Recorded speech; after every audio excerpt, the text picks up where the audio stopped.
पूर्वाभास का अर्थ है कि आपके मानसिक शांति है। अब वो सब सुनाई दे रहा है जो कि अशांति में डूब गया था। जो आपकी पंचेंद्रियां हैं, केवल वही इंद्रियां नहीं है, आपकी सूक्ष्म इंद्रियां भी है, मानसिक इंद्रियां भी है, सभी जानते हैं, अंदरूनी इंद्रियां भी है। उनका हमने कभी प्रयोग नहीं किया। ध्यान दीजिए, अज्ञान में पैदा हुआ है, ये सब कोई बातें जानता नहीं। और जैसे ही आप शरीर से विरक्त होते हैं, संसार से विरक्त होते हैं, इंद्रियों के विष को त्याग देते हैं, तो आंतरिक इंद्रियां, मानसिक इंद्रियां, सूक्ष्म इंद्रियां ये सक्रिय होने लगती है और इन्हीं के कारण अनुभव होते हैं जिनको हम पराभौतिक अनुभव कहते हैं, आध्यात्मिक अनुभव। और ये एक तरह की सिद्धि है। जैसे मैं कहता हूं कि ज्ञान होते ही सिद्धियां प्रकट होने लगती है। कैसे पता चलेगा ज्ञान हुआ है? जो आपकी खोई हुई योग्यता है वो वापस मिलने लगेंगी। कैसे खो गई थी? मनुष्य रूप में आने के कारण आध्यात्मिक प्रगति होते ही सारी योग्यताएं वापस मिल जाती। जैसे ही विष का प्रभाव चला जाता है, संसार का विष, सारी योग्यताएं आ जाती वापस।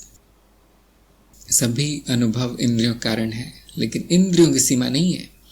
सूक्ष्म लोक में जो इंद्रियां चाहे बनाई जा सकती है सही संकल्प के द्वारा। ये तंत्र मार्ग है। स्थूल लोक में संभव नहीं है और आपने स्थूल लोक को ही सत्य मान लिया है, इसलिए अब कुछ भी संभव नहीं है। तो जैसे ही आप इससे छूटेंगे तो आपकी योग्यताएं वापस आने लगेंगी। जिनमें ज्ञान है उनमें मानसिक शोर नहीं होता। अगर शोर है अंदर मन में, अंधकार है, तो आपकी योग्यताएं सब समाप्त, सब डूब गई हैं। समाप्त नहीं कहेंगे, क्षीण हो गई है या दुर्लभ है या प्रकट नहीं है। ज्ञान होते ही शुद्धिकरण होता है, इंद्रियां सक्रिय होती है, सभी अवस्थाओं का ज्ञान आपको होने लगेगा। एक साथ ये सारी अवस्थाएं अभी है। साक्षी भाव में होने के कारण आपका सारा ध्यान सभी इंद्रियों पर लग सकता है। जो मैंने एक ध्यान बताया है, समावेशी ध्यान, सभी मार्गों में अलग अलग नाम होंगे, मैंने अपना नाम रख दिया है कि मैं नहीं चाहता कोई कुछ और कर ले। समावेशी ध्यान करीब करीब समाधि जैसा है और इसमें सभी इंद्रियों का समावेश किया जा सकता है। और अब आपको भूत, वर्तमान, भविष्य, देश काल के परे जो भी जानकारी चाहिए वो सब बैठे बैठे मिल जाती है। ये बहुत बड़ी सिद्धि है और ज्ञान मार्ग के द्वारा संभव है। जिसको चाहिए साधना आरंभ कर दीजिए, ज्ञान पहले ले लीजिए, आत्मज्ञान, साक्षी भाव में आ जाइए, चित्त शुद्धि शुरू हो जाएगी। संसार से दूर एकांतवास में रहिए, आनंद अवस्था में बैठिए, आपको आपकी सारी योग्यता वापस मिल जाएगी। मनुष्य जीवन में संभव है। मनुष्य का शरीर कोई बहुत बड़ी चीज नहीं है, ये भी मिथ्या है। उसको सत्य मान लिया गया है, इसलिए वो बड़ा हो गया है, इसलिए वो महत्वपूर्ण हो गया है। इसी को महत्व दिया जा रहा है और किसी को नहीं। इसीलिए आपकी सारी योग्यता समाप्त हो गई है, खो दी है। ये जीव, ये जो चित्त है, परती रचना है, उसमें अनंत योग्यता है, बहुत बड़ा है। ये रचना बहुत बड़ी है, उसको छोटा सा कर लिया गया है। इसके कारण अज्ञान है। अज्ञान का कारण गलत कर्म है, बुद्धि नहीं चलना है। जो हमें जो योग्यता मिली है वो तक नहीं लोग उपयोग करते। इतना अच्छा, इतना सुंदर शरीर मिला है, उसका क्या उपयोग करते हैं लोग? इतने अच्छे हमें भावनाएं मिली है, कितना रस है उसमें, सब नकारात्मक है उनमें। जलन, क्रोध, द्वेष, यही सब है। बहुत अच्छी अच्छी भावनाएं मिली है, लेकिन नहीं, वो प्रकट नहीं होने देते। डर, अब बुद्धि मिली है, वो भी नहीं उपयोग करते लोग, वो भी भ्रष्ट है सबकी। किसी को बताया जाए तुम्हारी बुद्धि नहीं चल रही तो वो क्रोधित होता है, ठीक नहीं करता उसको।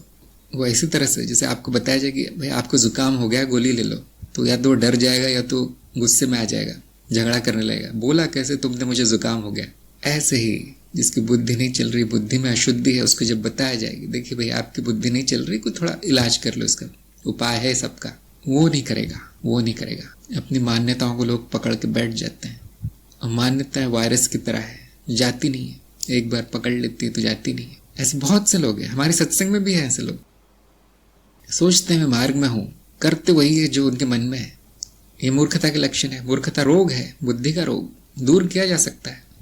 ये एक अशुद्धि दूर कर लीजिए बस, कि मुझे खाली हो जाना है, मुझे अपना ब्लैक बोर्ड साफ कर देना है, मुझे अपना प्याला खाली करना है ताकि उसमें कुछ ज्ञान भर सके। मैंने छाता लगा रखा है, कृपा की बरसात में छाता बंद कर दीजिए। ग्रहण मुद्रा में आना है, गुरु के सामने समर्पण करना है। अब गुरु कुछ कर सकता है, उसमें शांत बैठ के सुन लीजिए, मनन कर लीजिए, सब दिया गया है। मानने की जरूरत नहीं है गुरु की बात। प्रमाण, ज्ञान के साधन दिए गए हैं, बुद्धि का ही प्रयोग करना है, गुरु का संकेत लेना है। देखिए कितना आसान है, कितना आसान है ये। अगर सही मार्ग है तो कितना आसान है, जो गलत मार्ग है कितना संघर्ष है, वहां कितना अंधकार है, कितना कीचड़ है, बार बार गिरते हैं, बार बार फिसलते हैं, बार बार दुख, नरक है। और ऊपर से ऐसी बुद्धि जो कहती मुझे नरक ही पसंद है, जो नरक में है, जो अज्ञान में है, उन पर पूरा भरोसा है कि तुम ही मेरा सर्वे सर्वा सब कुछ हो, तुम्हारे चरणों में मैं हूं। जो ज्ञानी जन है, जो गुरु है, उन पे शंका है, उन पे शक करते हैं। ऐसे व्यक्ति का कोई भविष्य नहीं है, वो साधक भी नहीं है, वो तो ये देखने आया है कि मैं कितना सही हूँ और गुरु कितने गलत है, ऐसे देखने आते, चेक करने आते हैं। अगर गुरु वो कह रहा है जो मैं जानता हूँ, हाँ तो फिर मैं सही हूँ। अगर गुरु वो कह रहा है जो कि मेरी पहले से मान्यता नहीं है, गुरु गलत है, ऐसे व्यक्ति कोई भविष्य नहीं है, वो मार्ग पर भी नहीं है। वो मार्ग पर कौन है? जो कहता है मैं कुछ नहीं जानता, जो कहता है मुझ में कई अशुद्धियां हैं, जिसने अपना रोग पहचान लिया है कि हाँ मैं रोगी हूँ, सबसे बड़ा रोग अज्ञान है, बाकी छोटा मोटा है, चला जाता है। जो स्वीकार में आ गया है, जो समर्पण में आ गया कि हाँ अब जरूरत है मुझे शुद्धि की, ज्ञान की, और यहाँ मिलेगा, वो मार्ग पर है।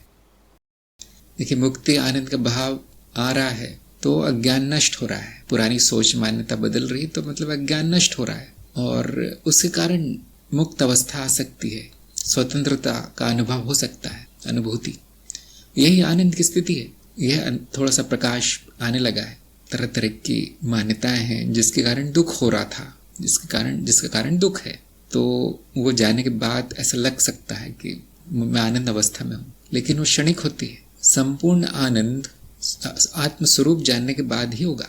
आत्मज्ञान हो गया है तो हम कह सकते हैं ज्ञान हो गया, क्योंकि इसके अलावा कोई और महत्वपूर्ण नहीं है, कोई और ज्ञान महत्वपूर्ण नहीं है, आत्मज्ञान सबसे महत्वपूर्ण है।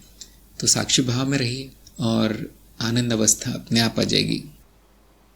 लोग जो समझते हैं वो उनकी समस्या है, हमें लोगों से कुछ नहीं करना है। खासतौर से जो अज्ञानी है, उनकी जो भी विचारधारा है उसको आप नकार सकते हैं, क्योंकि अर्थहीन है। अगर जिसको अभी भी ये समस्या है कि कहीं लोगों को बुरा न लग जाए, कहीं लोग कुछ और न मानने लगे मेरे बारे में, तो फिर काफ़ी अज्ञान बचा है। ज्ञान के लक्षण यही है कि आनंद रहेगा, मुक्त रहेंगे, मौन रहेंगे, और जो आवश्यक है वही कर्म होगा।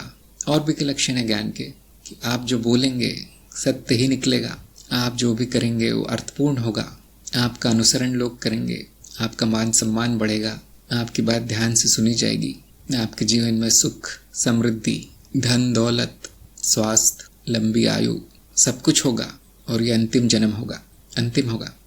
ये ज्ञान प्राप्ति के लक्षण है। ये संभव है साक्षी भाव में रहने से, केवल ज्ञान से नहीं होता। ज्ञान होने के बाद भूल भी सकता है व्यक्ति,